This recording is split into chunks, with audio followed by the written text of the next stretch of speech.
Welcome to LOTC Presents Black Glove Mysteries, where every other Friday we will take you on a journey through Italian cinema, specifically giallo, but we reserve the right to take other avenues such as poliziesque, spaghetti westerns, Euro crime films. Either way, you will hear and now see us talk Italian cinema. This is episode 454, double 75.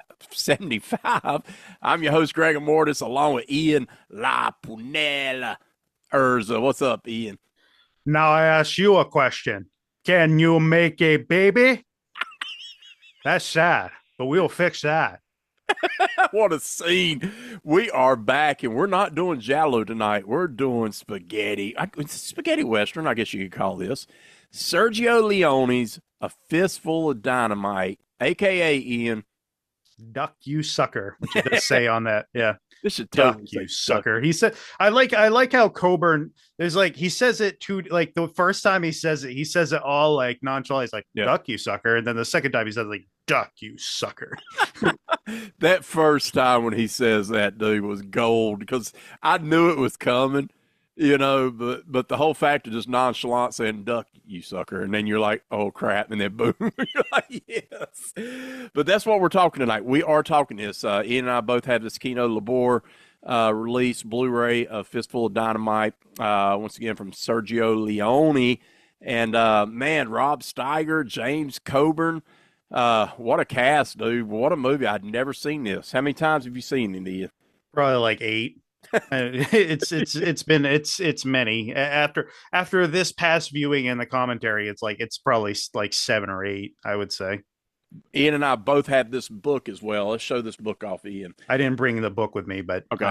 Yeah. This is the book that I know the Ian, giant book, so I didn't have it set beside me, but Christopher Frayling, it's the Sergio Leone. And I read the chapter on this movie, which I found entertaining, actually. I did too. Ian and I picked these up off Amazon for what was like $10, dude. It was on a discount at the time, I think, or on a sale. Because I highly doubt that that's the normal price for it.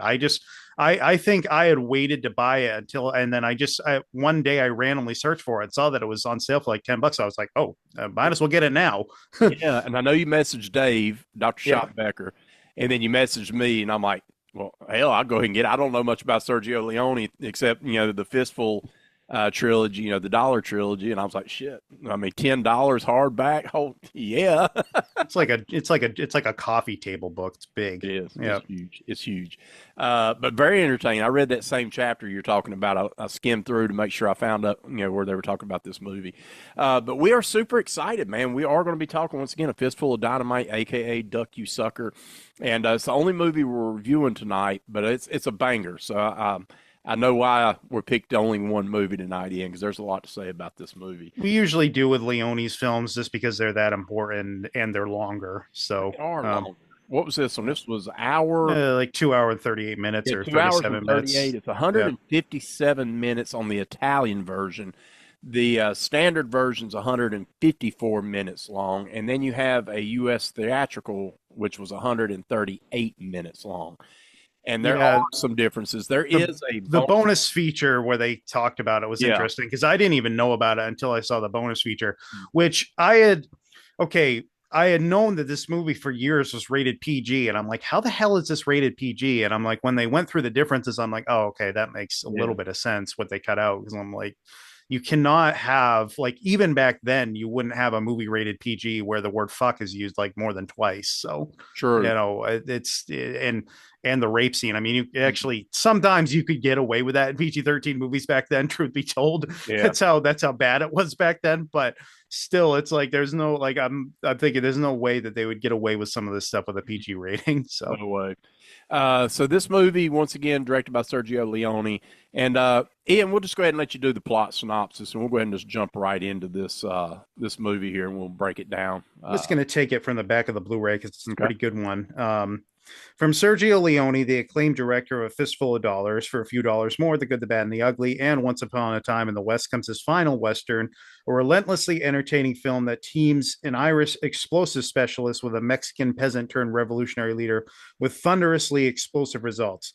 Starring acting giants Rod Steiger as Juan Miranda, a cigar-chomping, salt-of-the-earth peasant, with a Robin Hood heart, and James Coburn as John Mallory, a dynamite tossing Irish revolutionary who has fled to Mexico to practice his skills. Together, they're a devilishly volatile mix of anti establishment philosophies and violent tendencies as they attempt to liberate political prisoners, defend their compatriots against a well-equipped militia, and risk their lives on a train filled with explosives, featuring a haunting and rousing score by iconic composer Ennio Morricone. I love it. Man, the score in this is awesome. And there's this cue note that he does throughout the Sean, Sean, Sean, or the right. Sean, was it Sean, Sean, Sean, or Sean, Sean, Sean? That's supposed to be Sean or John's theme, whereas Juan's theme is the wah wah wah, that whole song. So now there will be a little bit of I won't say confusion, but there is, like, in the movie itself. He introduces himself. When I say him, I'm talking about James Coburn. His character introduces himself as Sean at first, but then he changes it to John. And then there's a wanted poster or a wanted piece of paper that has his name as John. And throughout the movie, he's called John, but he's really known as Sean. But we know that because of one of the friends in the flashback scenes. Ian was Sean, correct? Yeah. So it's kind of one of those deals. But either way, the Sean, I love that part when it comes up. And the score itself is just solid, dude. It's Ione. I mean, Morricone is other than Fabio Frizzi, and you get into Goblin and in that scenario, man, I just love Morricone, man. I just love everything that man touch. His scores always have a pulse to them and some weird sort of instrumentation and human voice. In this one, he gets the human voice with the woman and some of those flashbacks, and at the end, that like sort of operatic woman who's doing the voice. But then you've got the weird stuff like the Sean and all that. So that's stuff that you would typically hear, and the whistling too. The whistling's part of the Sean's theme as well. So you get a lot of Ennio Morricone trademarks here within the score. I really like it almost sounds like the ants go marching or something, like for the bank robbery. There's that one theme that I do enjoy as well. Yeah. I know. That's one thing about it. I think this is a very memorable score for sure. I think once you see it and you hear it, like, it's going to stick with you for sure. And I was going to look that up, Fistful of Dynamite. I was going to see if I could play that little clip of Sean. It's just such a cool little, I don't know. We'll see if we can put that in there somewhere tonight. If not, oh well. Go listen to it itself. But what I like about it is the opening of this movie, man. We immediately start, Ian, with the stagecoach scene. And we have Rod Steiger's character, Juan, looking like he's bumming a ride, right? He's wanting to see his brother, and he's got his money in his hand, and the stagecoach that pulls over, they don't want anything to do with them, and then they start. Well, the guy sees him, and he's like, you know what? I think it's going to be entertaining if they make fun of him when I bring him into the stagecoach. It's like, because he says something like, "Oh, once they get a look at you, you know." Oh yeah, and then they do. Yeah, well, much to their detriment, as it turns out. But yeah, and like the things they're saying about him, they're calling him, animals, half-wits. One guy has I won't exactly say what he says, but one guy has like a really, like, just almost disturbing line where he says every country has their own plague, just like those N words we've got back home. Yeah. So there's that one. And then the whole thing is like, you see the close-ups of their faces and them, disgustingly eating the food with the close-ups on their mouths and stuff. And it just kind of repeats those lines over and over again that they were saying. So it's basically what's going on in his mind, where he sees them as disgusting people, and what they're saying is disgusting to him as well.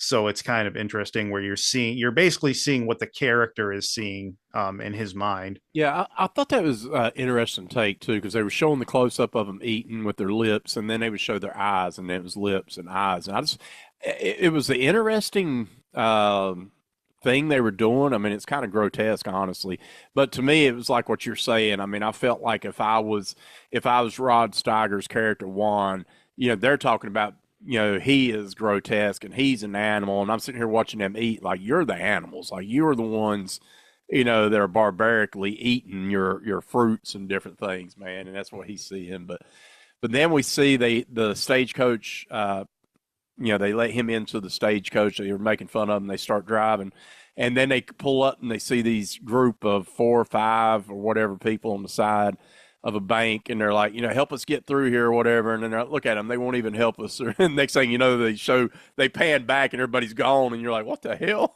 And then they're boom, booby trap. They're setting rocks and shit. Loved it, dude.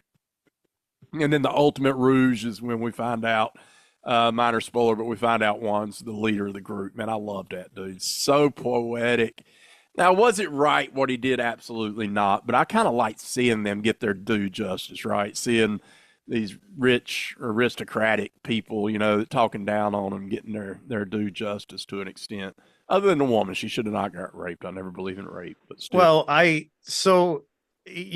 that as much as I kind of hate to admit this, I almost find that scene somewhat funny because of how nonchalant Juan is about the whole thing. Yeah. Like he at one point he takes her aside, which and before I get there, so he has a location there where there's this big sort of circular thing. I don't know what to describe it as, but it almost looks like the location where a duel would take place. And basically, and I think Leone was basically saying, no, instead of a duel, I'm going to give you something different here. So I kind of found that interesting where Leone almost subverted himself there.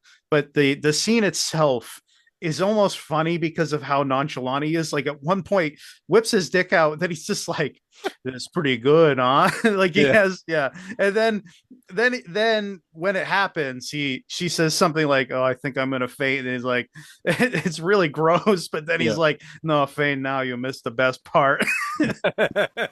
So it's bad, but it's to me, I almost laugh. It is, I shouldn't, but I do. Yeah, but the way they filmed it, though, honestly, it's off camera type scenario. Right. It's not graphic or anything. So it's definitely nothing that, like that. Here's the thing. Like from there, we see once that happens, and then we're introduced, shortly thereafter, we're introduced to Sean, aka John. And dude, he was the essence of cool. I mean, he was just the Irish coolness. The way his scenario, he pulled up on a motorcycle. Well, first they have all these explosions going on around them. They don't know what in the hell's going on. And then all of a sudden, big puff of smoke, and here he comes driving through with a motorcycle. And that scene where they kind of let him go by, and then he shoots the motorcycle tire. I thought it was hilarious because to see him get off the motorcycle, just nonchalant, walk right up to him, walk right into the stagecoach. Duck, you sucker. Dude, I laughed so hard. Yeah. I was like, that was... So oh, God. I'll say it now too. Antonio Margheriti was actually the one who did the effects for this movie. Okay. So later on, it makes sense when you get all those scenes with like those miniature trains. It's like, oh, this is straight out of Inglourious Bastards or one of those macaroni combat movies that Margheriti would make in the 80s, where you had a lot of those miniatures and models for the explosions. So it makes sense that he did the effects here. Yeah. But yeah, anyway, his introduction is great. And it took me up until this viewing to figure out, so he's not part of, like, neither one of these guys is trying to get involved in the Mexican Revolution, right? No. But I think what they explain, and I think it took me until this viewing to figure it out, he's there to find silver in mines or something. That's why he's blowing things up. Yes. Yeah. Okay. Because Juan is wanting gold. He's like, you need to go after gold, but Sean's looking for silver. Right. And I love the part too where they do like that. He's just looking at Sean and he sees like the whole the whole animated graphic comes up of like the Mesa Verde bank, where he's like, oh, now I can use this guy to get in the Mesa Verde bank, which of course his family disagrees with him. It's very funny how he has this whole family around him. He's like, I have these kids each from a different mother, I think he says at one point, but when he sees him, he's like, "Oh, I can use this guy to blow up the bank." He's like, "There is gold in Mesa Verde," and then he's like, "Mesa Verde is a city." He's like, "Yeah, there's a bank there." Right. But the I like the part too where I can't. One of his other guys says, "All you need to know how to use dynamite is balls or whatever," and then he blows himself up with a short fuse, and you see Sean just smiling inside the stagecoach because early on Juan just starts chatting him up in the stagecoach at one point, and then he's like, "Dude, please just go fix my motorcycle," and Yeah. he's like, then Juan has his first moment of saying, "Okay." That scene where he blew up the tree and killed himself, though, his one relative or whatever was Yeah. right. Because the whole thing was, like he said, anybody, because basically Sean has all this dynamite around him. He's full of explosives everywhere. And the funny part was like they found the dynamite on the motorcycle when they're looking at it. He said, well, anybody with balls, can do it. And he said, I'd prove it. And he's like, see that tree? And he goes over and you hear it, boom. Yeah, well, he's like, he makes the good point. He's like, no, you need an expert for things like that. Right. Yeah. Short fuse. Well, I liked too when he's like, what at first Steiger threatens him, like he points the gun at him. He's like, you shoot me and I fall. And if I fall, they'd have to alter all maps. then he drops like that one little thing of liquid and it creates a giant explosion, just showing what he has. Exactly. Yeah. Then they do fix his motorcycle, but he doesn't agree to come along with them, so he shoots the motorcycle again and then eventually just walks off. Well, that was the funny scene because they fix the tire, that he drives off. They end up shooting it again, but they shoot like the gas tank and all this other stuff. So the motorcycle's useless. And here he goes again in true fashion, walks right up to the stagecoach, and his son or whatever looks at him and says, he's praying because he basically took and I knew this candle was not a candle, right? He takes like a candle, sets it down in front of that Mesa Verde thing, and he's like, looking like he's praying, right?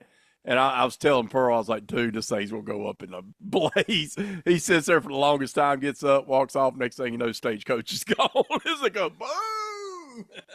I was like, fuck yes. Dude, this is set in the Mexican Revolutionary War, 1910. I could have not been any more pleased with the way this movie looked, man. I thought they nailed the set pieces. It felt very early 1900s. I thought they crushed that, the old-timey motorcycle, the doors, the dynamite, everything about this movie just worked. I thought Sergio, man, being on this, I don't know what it would have been like if they would have went with the original director of this movie, and I know you'll get into a little bit of that, but I'm glad Sergio took this and finally jumped on board, okay, because in the book we'll read, he did say that he wasn't really pleased because he was doing Once Upon a Time in America. And, he had to take time away from that to do this. Well, he wasn't doing it yet because that didn't come out until 1984. So basically he didn't want to make another Western. He just wanted to be a producer. And that was the thing and I think some people have this problem, and he's one of them. He says he wants to be a producer, but once he gets onto a set, he turns despotic, and that's the type of guy Leone was. I mean, I know that literally firsthand because I asked Bill Forsyth about him once when I met Bill Forsyth, and he was talking about how Bill Forsyth was like, on that set, I would just do a bunch of shit to mess with Sergio all the time because he wanted like things to be perfect. So there's a scene in Once Upon a Time in America where William Forsyth has to walk in with a certain amount of roses, and Leone is perched atop this giant crane, like far in the background, overlooking the whole entire scene. And Forsyth would just on purpose walk in with the wrong amount of roses to see if Sergio would notice, and he would notice more than once. Like he would stop him and say Bill, and then he'd hold up like 2 fingers instead of whatever he was carrying. So that's the way Leone was. And then there's that story from Once Upon a Time in the West where one of the 3 guys from the beginning, not Jack Elam and Woody Strode, but Al Mullock committed suicide on the set of that film. And basically as his body was being taken away, Sergio Leone was like, please get his clothes because we need his clothes. So it was like the type of that's exactly the type of guy Leone was on these films. He was just very, he wanted things a certain way, was very you know perfection minded about it, and basically would do anything to get that. I mean, there's that story also from Eli Wallach on the set of The Good, the Bad, and the Ugly, where he almost like nearly got ran over by a train because he had to put his head like near the train to a certain for a certain amount of time. It was, that's just the type of guy Leone was. Wow. Wow. Hey, that's what makes a good director, right? When they take that extra step. Dario's done it. These directors that we know and we love and respect, you'll hear these type stories. And also Eli Wallach, by the way, there was no hard feelings as far as I know, because he wanted to be in this film and Sergio wanted him in this film to play Juan. And United Artists was actually the ones who says, no, you need someone a little more established. That's why they wanted Steiger. For the role of Sean, he originally wanted, I think he wanted Malcolm McDowell, and that didn't work out for whatever reason. I think it was Eli Wallach for one. It was also Jason Robards for one, and that didn't work out either. I have heard rumors over the years that George Lazenby also could have played Sean. That's never been in the book though, so I don't know if that's ever been substantiated. Yeah. It's a possibility though. I could see him possibly being offered that and either declining or something else happening.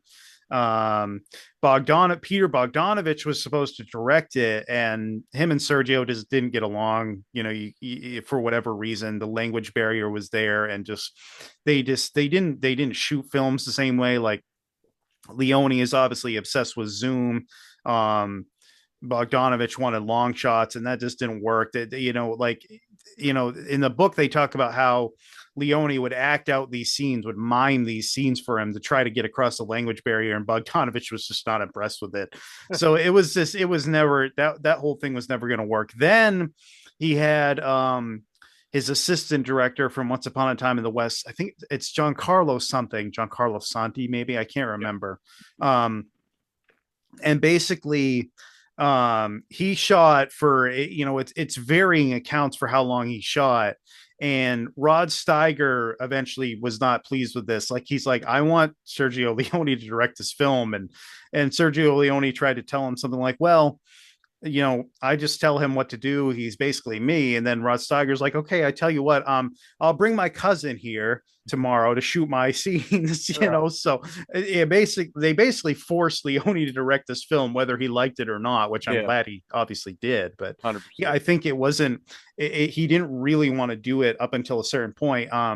Leone actually even took further snipes at Bogdanovich at a certain point, because he wrote this whole, thing in the book, and basically said, well, when he did My Name is Nobody a couple of years after this, that was another film where he kind of had to step in, but was mostly an assistant director. And he said for that film, he was like, well, at least this time I had a real director whose name was Tonino Valeri. So that was him taking yet another snipe at Peter Bogdanovich.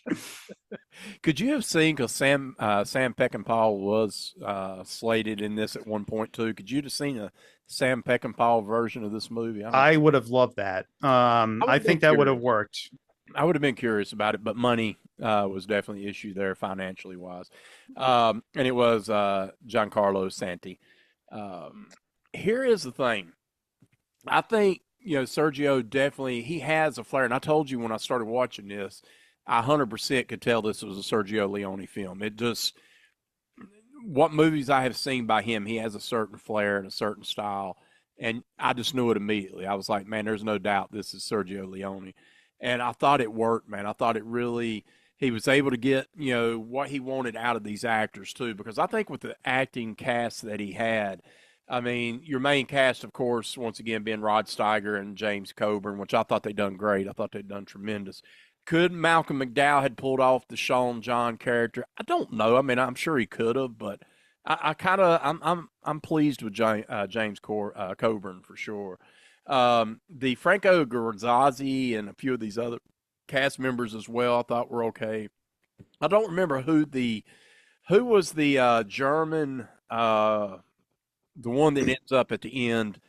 Antoine St. John. He was also in Lucio Fulci's The Beyond as Schweik the yes, Painter. Yes. yes, And he's basically the main villain of this film. This is the only Leone film really where the villain is kind of in the background. He's kind of just there in this film. He's just kind of a exactly. Mexican colonel but he's not really involved in the film all that much up until a certain point. Yeah, and then when he is there, then he's a bastard. Like I thought, what I'm there's scenes right here. Like let's get into a little bit of the guts of it. So as you get through and they start trying to do, they agreed to work together, and they're still like back and forth with each other, right? Like moments, they're together and then they're not together, and blah blah blah. But there's scenes where they're bringing in the Mexican soldiers when they come in to Mesa Verde, right? He wants to rob the bank. And there's these scenes where he immediately comes in and he knows there's soldiers everywhere. And he's like, whoa, this ain't what I was expecting, soldiers everywhere. But we see these mass, like, executions taking place. And there's that one horrific, and I mean, it's horrific, where they're shooting down in these. That's later, but yeah, Yeah. the into the trenches. Yeah. Into the trenches where they're just mowing down these people, man. And Yeah, that wow, scene, hundreds of people get killed. The body count in this movie is really high. Like there's a gotta be. lot of yeah, because you think about the whole machine gun scene and everything Oh, like that. Like just this movie has like I mean, there's got to be almost 1,000 people that at get least, killed on screen in this movie, at and even least. off screen, there's a lot of people who get killed too because that whole scene in the caves. So and then before we get to Mesa Verde, they basically get there in two different ways because you see Sean is going to blow up this whole building at one point, I think with his boss in it. Whether he knows that or not, I'm not sure. I think Juan explains to him at some point where he had ran into him, and he basically manipulates Sean into going with him no matter what after doing that, because he says, you just killed like a Mexican captain. Yeah. So yeah, so that scene happens. And then Sean, of course, none too pleased that he forced him into it, takes the train to Mesa Verde in that scene where they get separated on the other side of a train. One is on one side, one is on the other, and Sean just takes the train. And then he gets to Mesa Verde, and then he sees Sean sitting inside like a diner or something. He's like, Yeah. I've been waiting for you ever since. He's like, I took the train. He's like, oh, for Christ's sake, I took the train. The opportunity was there, so I took Yeah. it. And I don't understand how much time. They never explain how much time has passed. Like, is it days? Is it weeks? Well, Not you don't really know because the whole thing with the doctor is weird too, because the Dr. Viega, is on the same train with Juan. Yeah. So you don't really know entirely what's going on in regards to the passage of time. It is important. I think it's an important thing because Dr. Viega is basically the third most important character in this movie. Agree. And we see him, put a knife or whatever to that one Mexican policeman on the train to save Juan. Hmm. So that's an important introduction for him.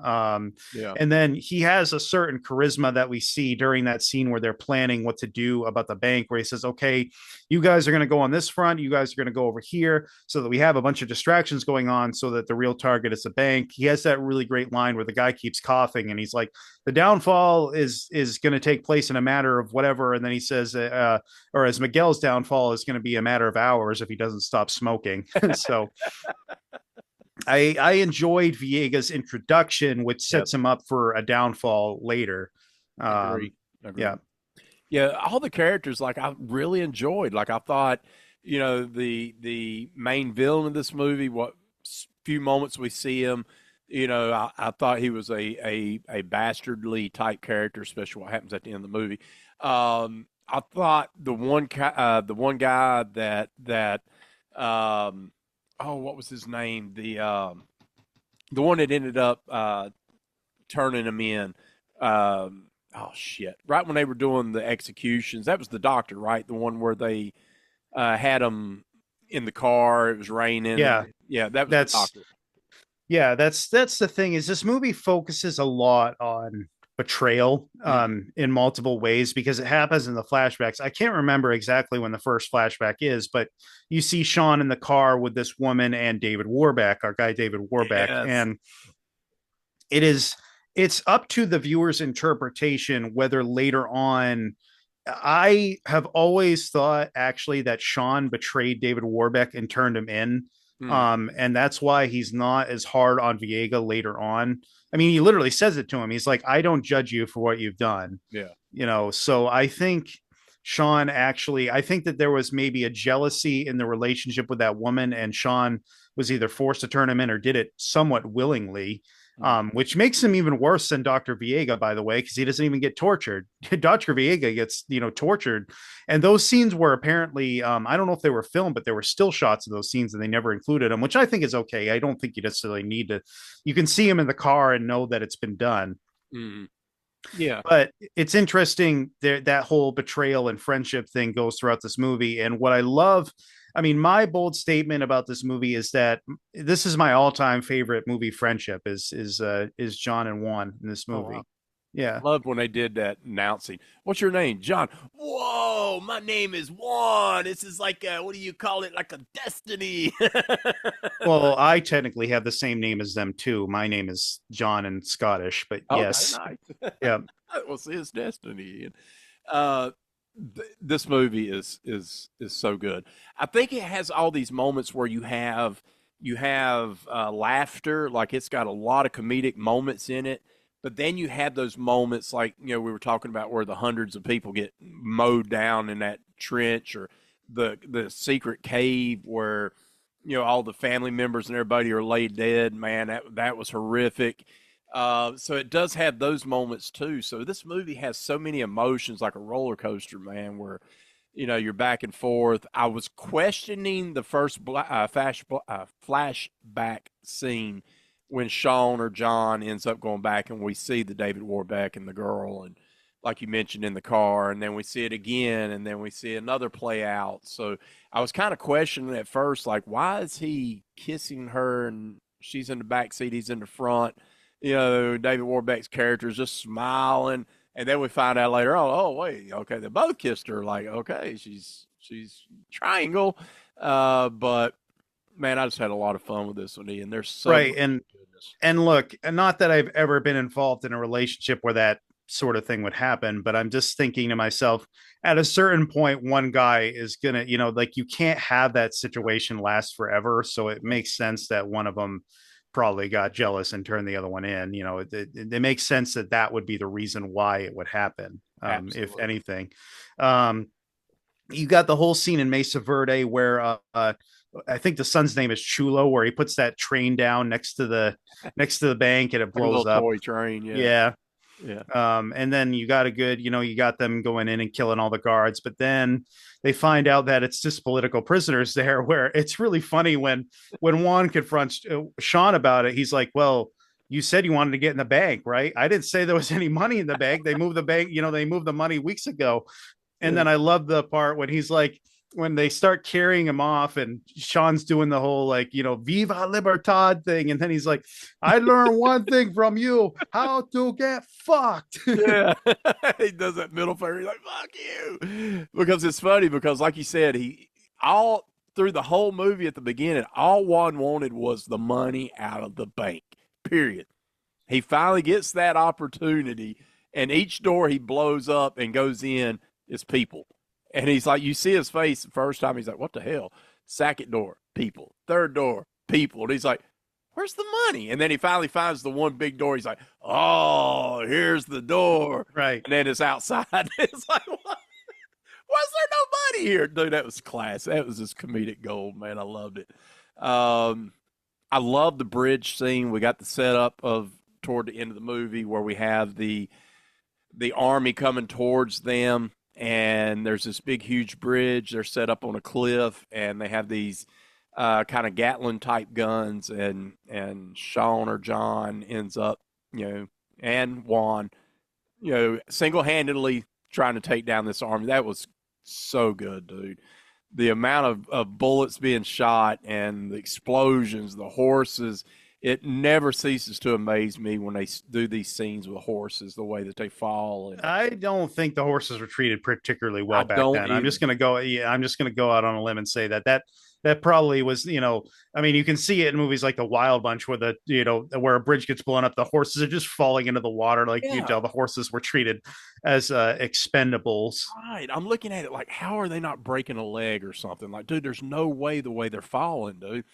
But that whole setup, man, was awesome. And I don't know, was that supposed to be I guess the original army tank? I'm assuming that they had It coming. looks like a pretty what you may call it, blueprint for a tank, I guess, or an Absolutely. obsolete version of a tank now. But we never really seen it come into play. That was the only thing. Like I was Yeah. waiting for that to be their decider, but that never happened. So I was like, okay, whatever. But I did love that scene, man, and it goes on for a few, at least 3, 4, 5 minutes of just shooting, and Yeah, and it sets up some great explosions, but Mhm. then Juan's family importantly leaves him at that point, and that's what sets up for the cave where they get there and Juan sees that his whole entire family has been killed. And this apparently was a reference. This was a World War II reference to the Nazis doing something like this to Italians. So I found that kind of interesting. And then there's a lot of World War II stuff here because you have the Mexican commander basically looks like an Aryan race German. He doesn't really look Mexican at all. So Yeah. there's a lot there. But I love Steiger's acting in the scene because his acting has been very big this whole entire movie. It's very big and very grandiose. That scene he gets to be more subtle and just the look on his face and how ill he looks and how he like literally can't comprehend it.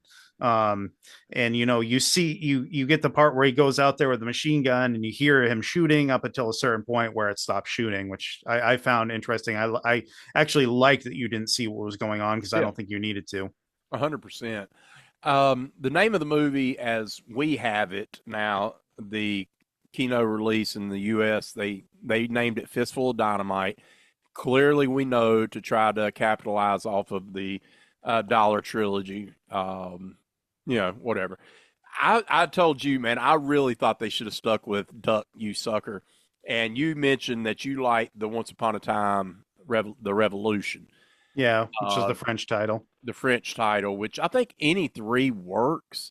I get it. I get a fistful of dynamite. I get the 100% reasoning behind that. But I just think, and maybe because it would have maybe put it in a different, if you would have heard just the title Duck, You Sucker, I don't think you would have thought Western or 1910, Mexican Revolution. So I totally get, why they ended up not, that's the Italian version, or Duck Your Head or Get Down. But I really enjoy this movie, man, for what it is. The music is great. The cinematography is phenomenal. The action sequences are great. The comedic moments are spot on. Like they make you laugh. You have those emotions where you get sad or whatever. Here's the thing: like watching the bonus features on the Blu-ray, went through I think all of them. I don't think I missed any of them. But the one was like we had mentioned about the deleted scenes or the scenes that were omitted from the Italian to the English version. And I think they're important, Ian. I think that the Italian version keeping everything in, because we see as you're watching this version, the American version, as you're watching it, we see the scene where Sean leaves Juan or whatever, and then the next scene is when he's at that building that he blows up, right? And it's a question because his lips are parched, like they're peeling. They're just so, and we're wondering what in the hell. But that omitted scene, I think, would have probably been better to be put in. Ian was, we realized that he made Sean or John walk, kind of like Clint Eastwood did. Made him walk the desert, and I think they should have left that in there, Ian. I think we would have got uh, a little more answer because I wondered because when we first saw John, he looked fine, and the next moment he's all charred, he's disillusioned. He goes to blow up, and you can tell he's not kind of exactly right in his mind, but that's because he had just walked the desert. Those type moments. So that was one of the deleted scenes. What else did you have on deleted scenes? Well, I didn't, I mean, just in the differences between the two, I mean, they cut out part of the whole, they basically did everything they could to try to make it a tamer film. Yeah, the rape Like they cut out they cut out a lot of that whole scene with the trenches where they're just firing on people in the trenches.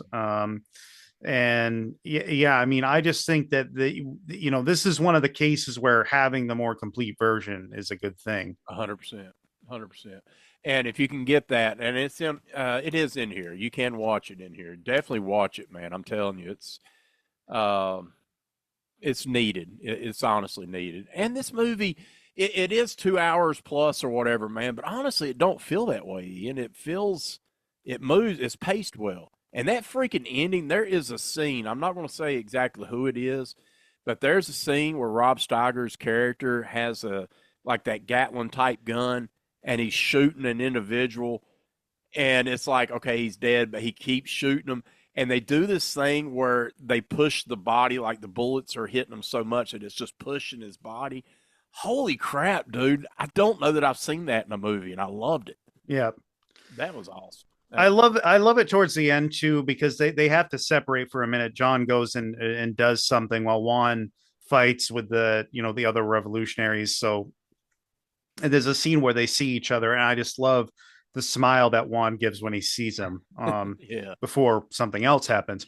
But that's I always like that moment. I like the moment between the two of them on that one like train compartment as they're traveling. Yeah. And of course, who joins them there but the governor, who tries to escape basically everything that's happening. And Juan is basically like, well, this guy is almost a representation of what happened to my family, so I'm going to kill him, basically. That I liked because that's who John had been searching out the whole time. He was his number one person to get rid of, right? We know that because he kept looking at the posters, the Yeah. pictures.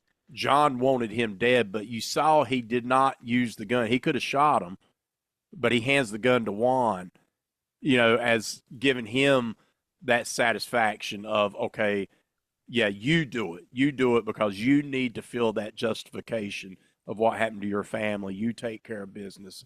I'm gonna give you that. And I thought that was great, man. I thought the way they set that up was really good. And for Sean to jump back, that's when I knew that he was the one guilty of the triangular thing going on with him and the girl. Yeah. That's when I knew 100% right there, because you could tell the guilt was in him. Such a damn good movie, dude. And the whole point of this movie, I mean, the original Italian title actually fits exactly what the movie's about, more so than anything else, which is keep your head down. Mm-hmm. And Leone, I think, was trying to say with this film, he's like, just don't get involved with revolutions, just don't do it. Because by the end of this movie, I mean, basically, neither of the two characters are in a better position because of their involvement with this. Mm-hmm. I love Juan. There's a certain scene where Juan gives a nice monologue about what happens during revolutions. I think this is what he says. He says, I know what I am talking about when I am talking about revolutions. The people who read the books go to the people who can't read the books, the poor people, and say, we have to make a change. So the poor people make the change. And then the people who read the books, they all sit around the big polished tables and they talk and they talk and they talk and they eat and they eat and they eat. But what has happened to the poor people? They are dead. That's your revolution. So please don't tell me about revolutions and what happens afterwards. The same fucking thing starts over all over again. Yeah, there you go. That's powerful, and that's exactly. I'm not get political, but that's exactly it right there in a nutshell. Ian, I think this movie went even up to the Dollar trilogy, man. I'm telling you, man, this movie, holy crap, bro. Yeah, you'll find out when my rating comes out. What did you think of you listened to the commentary, what was it, by Christopher Frayling, correct? Yeah. How was that? He made me like the movie more. I mean, some of the stuff that was in the commentary is also in the book, but there were just little things that he would point out about the scenes where I was like, oh, I never thought about that before. Mm-hmm. So I mean, because he pointed out this whole thing where he's like, oh, look, like he talked about the letterboxing of the screen and then the letterboxing of certain characters within scenes, like the part when, for example, Juan, I think, is like peeking out of the governor's poster to see one of the executions, and it's like, he's basically letterboxed within the scene. So I found some of those things that Frayling pointed out to be very interesting. Okay. This is a 1971 film. The cinematography of this one was by our buddy Giuseppe Ruzzolini. Great job, man. Great job in this one. Once again, Ennio Morricone was the musical score. What else we got on this one? We mentioned the run times. Yeah. What else you got on this movie before we start passing around? I thought it was interesting seeing that Rossellini also did the cinematography for Firestarter. Oh, I forgot. Yeah. He did, didn't he? Wow. Yeah. Um, Nino, was it Nino Barali was the editor here.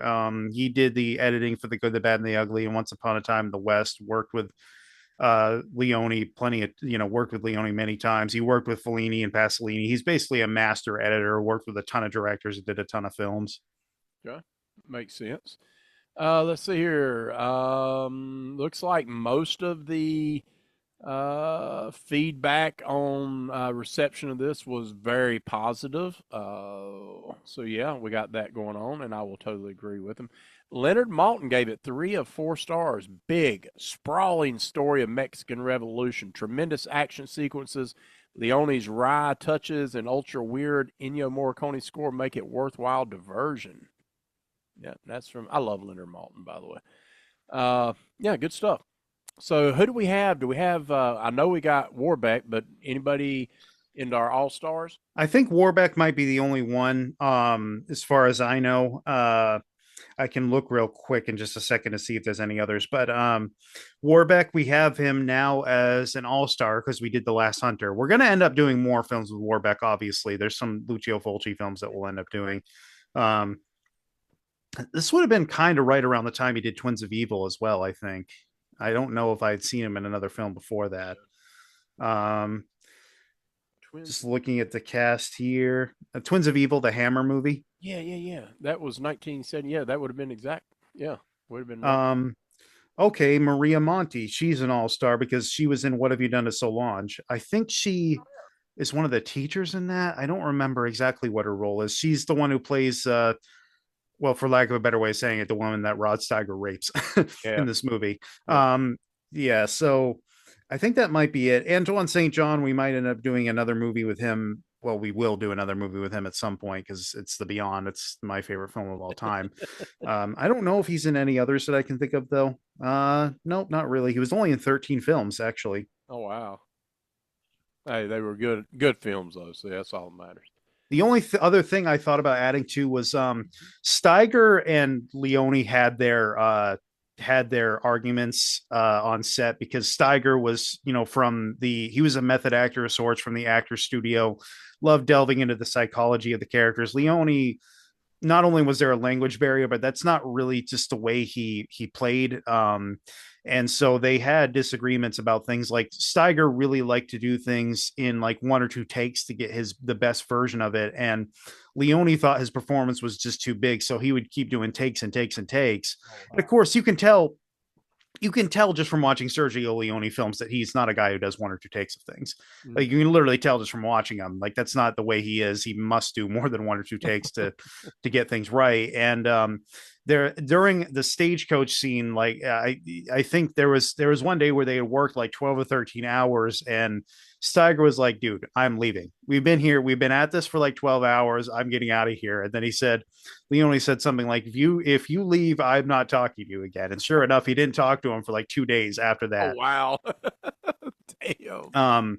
Now later on, Steiger had said that he was actually said at a seminar. Apparently, Martin Scorsese attended this seminar. He said Leone was actually one of the best directors he had ever worked with, or he was one of the best directors for actors ever, because he would always give these characters big entrances. He would allow you to see close-ups on their faces. Like he appreciated that about Leone, that he would really try to give the actors basically a star power because of how cool he would make the characters.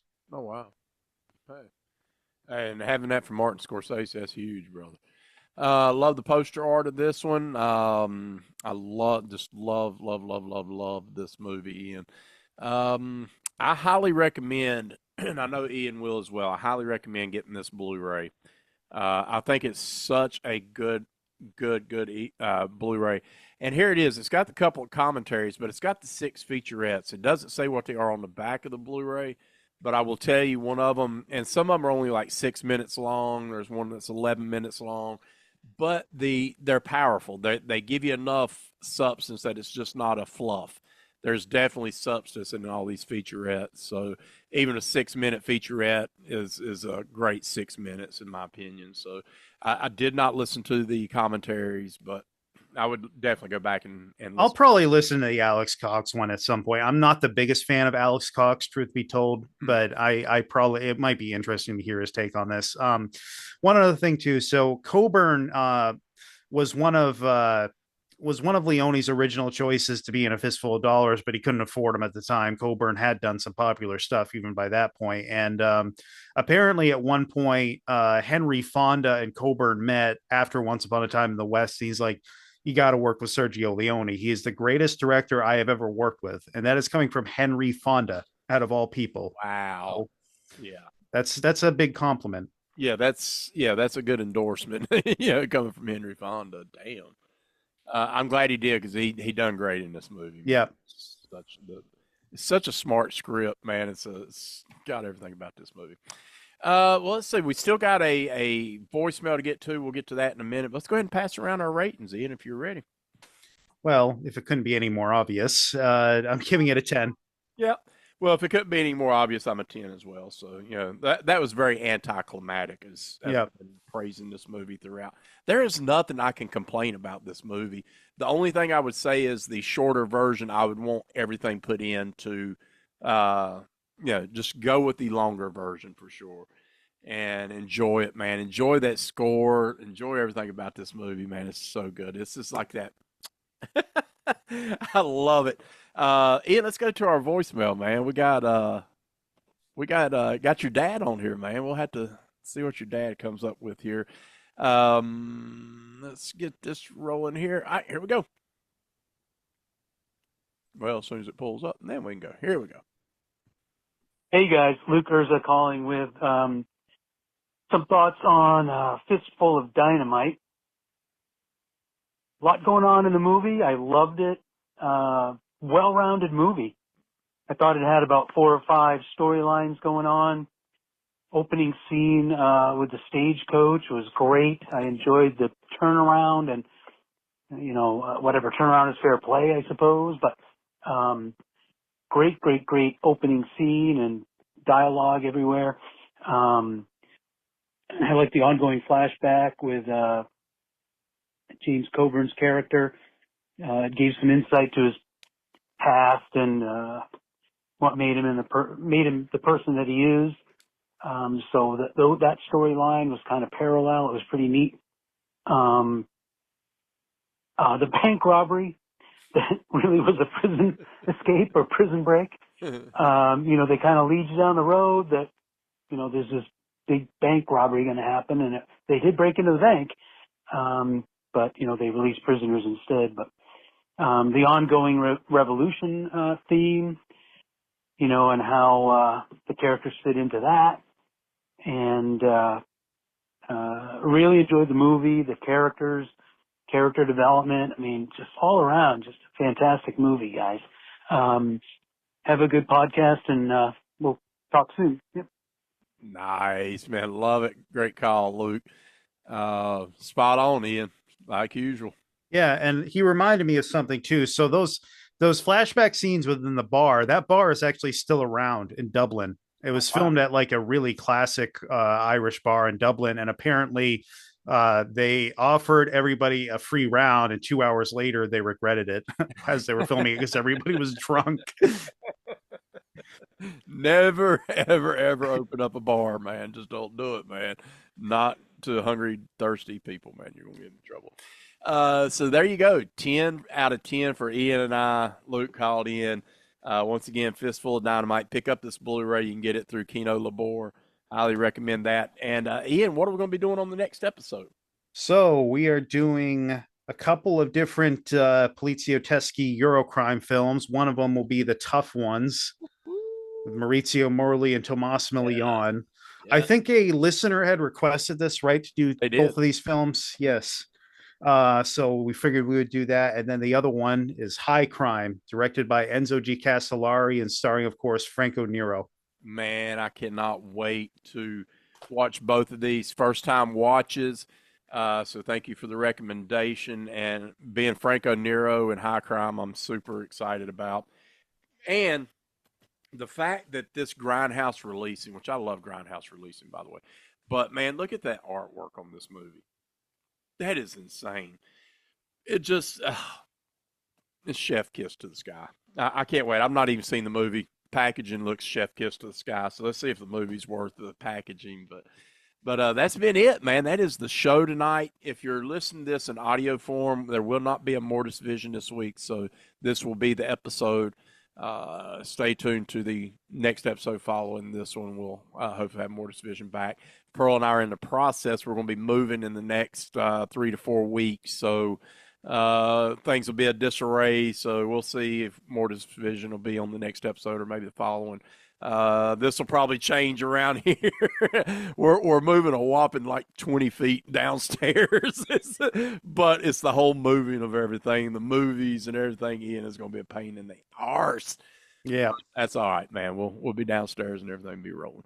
But with that said, Ian, what you got in closing tonight? Okay, you can find me on Facebook and Letterboxd if you type in my name. I am on Instagram, Letterboxd, and Blue Sky at Irzanomics. I do have a show that might be releasing soon. Probably next episode, I'll have more info on that. Nice.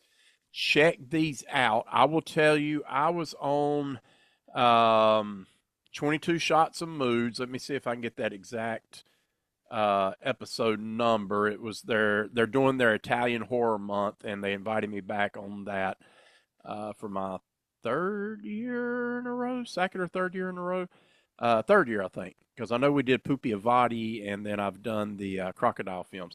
So we did here it is. So episode 303. So episode 303, it is out now. I was over there and we did Lucio Fulci's Manhattan Baby, as well as Murder Rock and Enigma. So you can check that out, all your platforms, as well as right here on YouTube. Check out 22 Shots of Moods. And, man, I appreciated the invite, and we had such a great time over there with the crew, Moods, JP, and I believe it was not Tyler, or was it Tyler? I think it was Tyler. But anyways, man, we had a blast, dude, and just talking to Lucio Fulci and just had a blast. So go listen to those wherever you can listen to your audio podcast platforms, man. I'd appreciate that. And you can follow us over on Facebook, Instagram. Email us, gregandmortis666@gmail.com. Once again, the Tuft Ones and High Crime. That is our next episode. So check them out, and then you can kind of follow along with us. Until next time, Ian, how do we like to close the show? Get your jolly on. And for you, Walking Dead Kyle Bishop, get your jolly on. We're going to see you on the flip side. We love you guys. Peace out. Help keep horror alive. We do that one movie at a time, one review at a time. Peace.